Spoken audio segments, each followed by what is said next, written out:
Ito ay rated SPG, striktong patnubay at gabay ng magulang ang kailangan. Isang mapagpalang araw, kapamilya. Nalalapit na nga ba ang pagbabalik ni Severino na siyang tatapos sa lahat ng kasinungalingan at pagpapanggap ni David? Yan ang ating aalamin sa dulo ng video na ito. Habang mag-isa si Rigor sa kanyang kwarto, ay nag-text ito kay Lena at tinanong kung nasaan ito. Sinabi ni Lena sa kanyang sarili na matatauhan din itong si Rigor at milya-milya ang magiging lamang niya kay Marites. Habang sa mansyon ng mga Red Phoenix ay kinausap ni Mr. Wu si Lucio at sinabi na kahit kailan ay hindi ito magiging katulad nila. Agad na tugon ni Lucio na marami na siyang nakalaban na mas bigatin pa kay Mr. Wu at lahat sila ay kanyang tinabla. Sa kabilang banda, sa pag-uusap ng mag-amang Ramon at Don Julio ay sinabi ni Ramon na iba ang kanyang kutob dahil taliwas ang ugali ng tunay na Montenegro kay Jesus, habang si David naman ay patuloy na nagpapakalunod sa alak at mga babae. Sinabi naman ni Tanggol sa kanyang tropa na sa kanilang pagyaman ay hindi na nila kasama sina Supremo at umaasa siya na balang araw ay magkakaayos pa rin sila.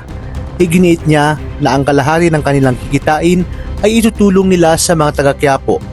Kaya bukas na bukas ay babalik sila ng Quiapo upang magbigay ng mga ayuda at bisitahin ang kani-kanilang mga kapamilya. Hindi man nakalabit ni Santino ang gatilya ay sinabi nito sa kanyang sarili na kina Edwin niya naramdaman na pamilya ang turing sa kanya.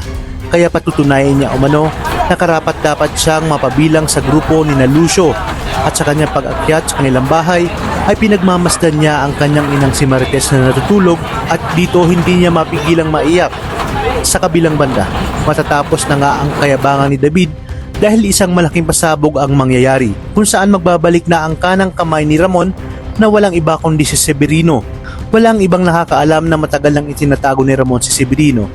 At dito, hindi pa rin alam ni Ramon ang buong katotohanan dahil matagal na panahon nga itong nakomatos dahil sa mga balang kanyang tinamo na galing mismo kay David. Sinabi ni Ramon na matagal nang nagpapagaling si Severino at ngayong nagkamalay na siya ay malalaman na nga niya ang totoo kung sino nga ang David na binanggit nito nang huling gabi nito sa San Dimas.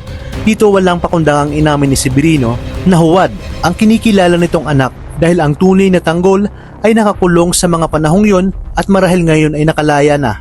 Kaya naman dito na magsisimula si Ramon na balikan si David, lalo na't nabanggit nito sa kanyang papa na hindi niya pa rin maramdaman ang pagiging tunay na Montenegro ni David. Sa pagkakataong ito ay hindi natutulungan ni Olga si David, bagkus ilalaglag niya pa ito kay Ramon at magpapanggap siya na wala ring alam at isa rin nga daw siya sa niloko ni David.